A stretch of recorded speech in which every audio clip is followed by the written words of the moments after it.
Perkenalkan, nama saya Matthew Manuel dengan NPM 230622-2024. Pada kesempatan kali ini saya akan menjelaskan tentang desain pattern. Nah, desain pattern itu adalah suatu style pemrograman di mana kita akan menyelesaikan suatu permasalahan dengan cara mencerminkan skenario tersebut dari kehidupan asli dan akan kita pilih berdasarkan case yang sedang kita hadapi. Nah, tujuan dari desain pattern ini sendiri adalah untuk membuat kodenya lebih efisien, dapat lebih mudah dikelola, dan dapat diskalakan. Nah, apa sih hubungannya desain pattern dengan higher level abstraction? Nah, hubungannya karena desain pattern ini membantu dalam meningkatkan level abstraksi dalam suatu kode. Jadi, bisa dianggap bahwa desain pattern ini sebagai suatu cara untuk mewujudkan higher level abstraction. Kemudian terdapat beberapa tipe desain pattern, tetapi pada kali ini saya hanya akan menjelaskan tentang creational pattern. Nah, apa sih creational pattern itu? Nah, pattern ini tuh berfokus tentang bagaimana suatu pattern akan dibuat, dan pattern ini juga mengatur bagaimana suatu objek dapat dibuat sebagai efisien, fleksibel, dan juga reusable. Dengan creational pattern, kita dapat menghilangkan atau mengurangi penggunaan kode yang berulang-ulang, dan dapat mengurangi ketergantungan antar kelas.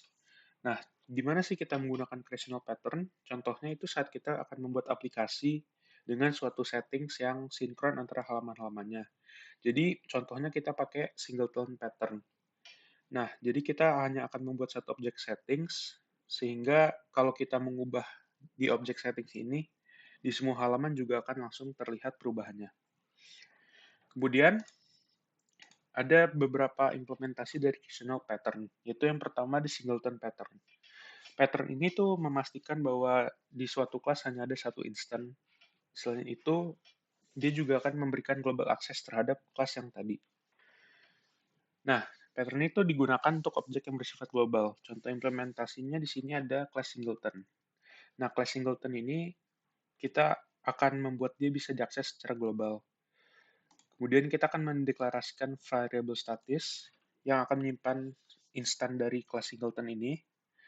Kemudian kita akan membuat constructor-nya, dan kita akan membuat metode getInstance.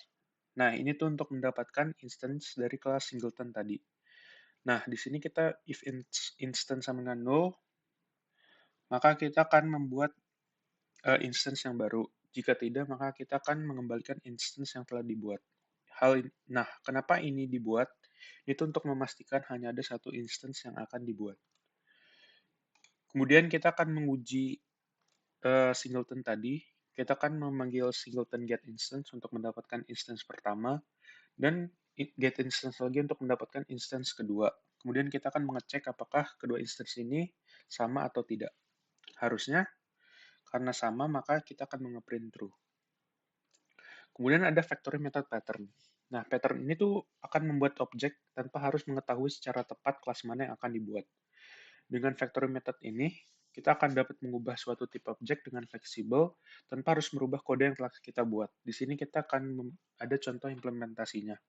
Kita akan mendeklarasikan variabel interface vehicle, kemudian akan mendefinisikan metode drive yang harus diimplementasikan oleh semua kelas yang mengimplementasikan vehicle ini. Kemudian kita akan membuat kelas car yang akan mengimplementasi vehicle. Dan kita akan membuat metode string drive ini tadi untuk mengembalikan string driving a car. Kemudian kita juga akan membuat class motorcycle sama seperti sebelumnya, tapi kita akan riding a motorcycle. Dan kita akan membuat class vehicle factory. Nah, ini tuh sebagai factory metodenya. Dia akan menerima parameter tipe kendaraan yang diinginkan. Jika kita masukin car, maka dia akan mengembalikan instance dari car tadi. Jika yang kita masukin motorcycle, dia akan mengembalikan motorcycle. Nah, jika kita memasukkan yang lain, maka dia akan mengembalikan null.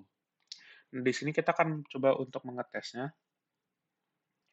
Nah, di sini kita akan memanggil metode getVehicle tadi untuk mengembalikan instance dari car, dan kita akan mengeprint metodenya.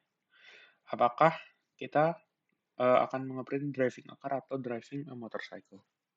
Sekian penjelasan dari saya, terima kasih.